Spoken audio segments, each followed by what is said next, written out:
नमस्कार, कर्नल अजय सेवा astro money group first global astro finance digital channel से आपसे हम खातिब होता हूँ। आज 30 जून सन 2026 मंगलवार। दोस्तों, आज के एपिसोड में हम मेज एंड व्हीट यानी मक्का और गेहूं के बारे में आपसे चर्चा करेंगे।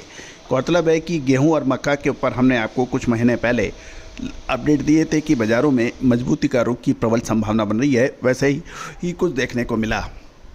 मक्का और गेहूं के अंदर अच्छी मजबूती देखी जा रही है। अब महत्वपूर्ण प्रश्न यह है, क्या मक्का के अंदर मुनाफा वसूल कर लेना चाहिए या फिर रुकना चाहिए? गेहूं के अंदर क्या मुनाफा पार्ट वसूल करना चाहिए या रुकना चाहिए?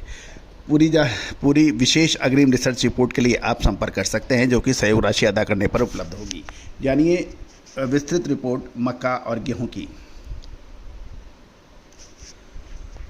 शुद्धता ऐसी जो हर घर की पसंद बने। सुधा महेश ठक्कर, हल्दी के विश्वसनीय निर्यातक। आज ही संपर्क करें।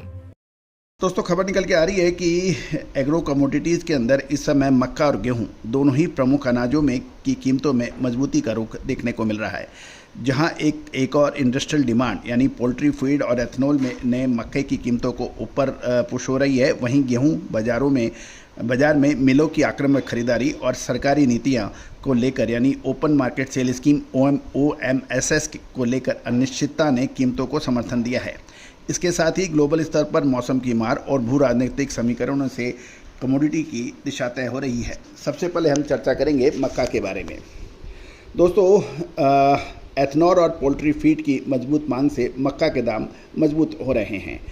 घरेलू स्थिति की बात करें यानी भारत में, तो व्यापारियों और प्रोसेसर्स की आक्रामक स्टॉकिंग के कारण घरेलू मक्का बाजार में भारी तेजी देखी जा रही है। प्रमुख मंडियों की बात करें तो उत्तर प्रदेश और बिहार की बात आपसे की जाएगी। गुलाबबाग मंडी में मक्के के दामों में 50 रुपये की तेजी होकर 2150 से 2300 रुपये प्रति क्विंटल हो गए हैं और कासगंज में भी ये भाव 2150 रुपये प्रति क्विंटल है। आज सप्लाई की में सबसे अधिक तंगी पश्चिमी और दक्षिणी भारत में है, जहां सांगली और नामाकल में हाजिर भाव 2725 रुपये प्रति क्विंटल तक पहुंच गए हैं। वायदे बाजार की बात करें तो हाजिर बाजार की यह तेजी वायदा बाजार में भी देखने को मिल रही है। NCDX में जुलाई 2026 मक्का फीड वायदा 2293 रुपये के स्तर पर कारोबार कर रहा है। मई के निचले स्तरों से इसमें लगभग 8.8% की मजबूती दर्ज हो चुकी है। दूसरी ओर महाराष्ट्र के प्रमुख कृषि क्षेत्रों में मानसून की अच्छी प्रगति के कारण कुछ खरीदार अब सतर्क हो गए हैं और साथ साथ 2350 से 2412 रुपये के बीच का स्तर एक प्रमुख रेजिस्टेंस माना जा रहा है। ग्लोबल स्तर की बात करें तो वैश्विक परिप्रेक्ष्य में वैश्विक स्तर पर मक्का के बाजार में रीजनल डाइवर्जेंस देखने को मिल रही है। यहाँ तक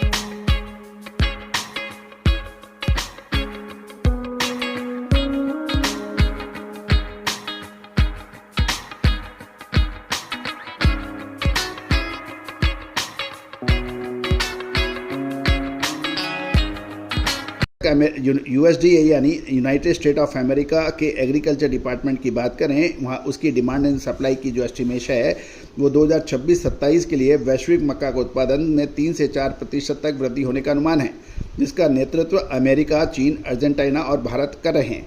दुनिया भर में पशु चारा यानी एनिमल फीड और एथनॉल उत्पादन के लिए मक्का की मांग रिकॉर्ड स्तर पर है। जहाँ तक निर्यात की बात करें ग्लोबल स्तर पर, तो अमेरिकी मक्का अपने सस्ते दाम के कारण ग्लोबल बाजार में हावी है, जबकि ब्राज़ील और दक्षिण अफ्रीका जैसे निर्यातक देश स्थानीय सप्लाई अधिक होने के कारण कीमतों में कुछ नरमी देखी गई है। अब हम चर्चा करेंगे गेहूं की। दोस्तों, जहाँ तक किसानों और स्टॉकिस्टों द्वारा सीमित बिक्री के बीच मिल्स और बड़े खरीदारों की लगातार मांग से गेहूं की कीमतें मजबूत बनी हुई है। साथ साथ बाजार में इस समय सबसे बड़ी चर्चा सरकार की ओपन मार्केट सेल स्कीम, जिसे OMS कहते हैं, उसको लेकर है।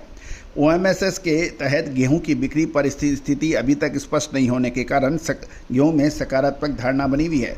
कुछ व्यापारियों का ये भी कहना है, यदि सरकार बिक्री शुरू करती है तो आरक्षित मूल्य रिजर्व प्राइस 2600 रुपये प्रति क्विंटल के ऊपर रहने की उम्मीद है, ऐसा मानना है कुछ व्यापारियों का।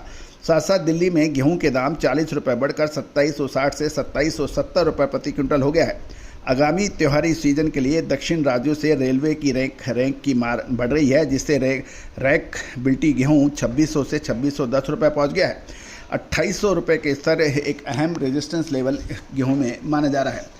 अब हम वैश्विक स्तर पर ग्लोबल ट्रेंड क्या रह सकता है उस पर भी कर रहे हैं चर्चा। साल 2026-27 में ग्लोबल गेहूं बाजार एक बेहद जटिल दौर से गुजर रहा है, जहां उत्पादन घट रहा है और स्टॉक सीमित हो रहे हैं।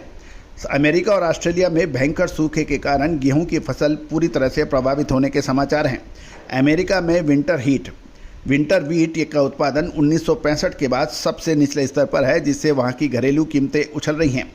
साथ साथ दूसरी ओर ब्लैक सी की जो समस्या है, रूस का सस्ता गेहूं वैश्विक बाजार में बाढ़ ला रहा है। रूस लगभग 47 मिलियन मैट्रिक टन का निर्यात के साथ दुनिया में सबसे बड़ा सप्लायर बना हुआ है, जिसके कारण यूरोप और मिडिल ईस्ट के बाजारों में कीमतों पर दबाव देखा जा रहा है। मसाले, खुशबू और प्योर झाग, टेस्ट से भर दे हर जुबां पे स्वाद। एवरीडे मसाले, देश का स्वाद।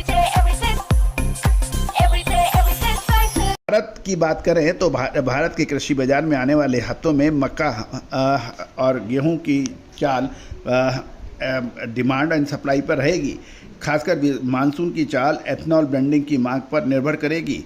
वहीं गेहूं की बात करें तो बाजार की पूरी नज़रें इस बात पर टिकी हुई हैं, सरकार OMSS के तहत बिक्री कब और किस कीमत पर शुरू करती है। वैश्विक मोर्चे पर मौसम के मिजाज और जियोपॉलिटिकल घटनाक्रम दोनों ही अनाज की कीमतों में भारी अस्थिरता वॉलेटिलिटी पैदा कर सकते हैं।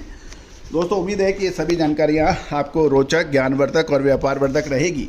दोस्तों, एक सब्सक्रिप्शन में आपको अनाज यानी ग्रेन्स, दलहन, तिलहन, मसाला, अनाज, कपास, इन सब का आपको विशेष अग्रिम रिसर्च रिपोर्ट मिल सकती है। साथ साथ सोना, चांदी, कच्चा तेल, कॉपर जैसी महत्वपूर्ण कमोडिटीज़ हमारे सभी registered research analysis mister Tushar Jain के जरिए आपको समय समय पर दी जाती है। उसके लिए भी आप संपर्क कर सकते हैं। दोस्तों, ये भी ध्यान दीजिए कि ये सभी जानकारियाँ रिसर्च व अनुसंधान के लिए है, किसी भी प्रकार की लाभ हानि की जिम्मेदारी हमारा चैनल नहीं रहता है। Past performance is also not guaranteed for future profit, इसका भी आप ध्यान रख सकते हैं। All the very best, good luck, happy trading.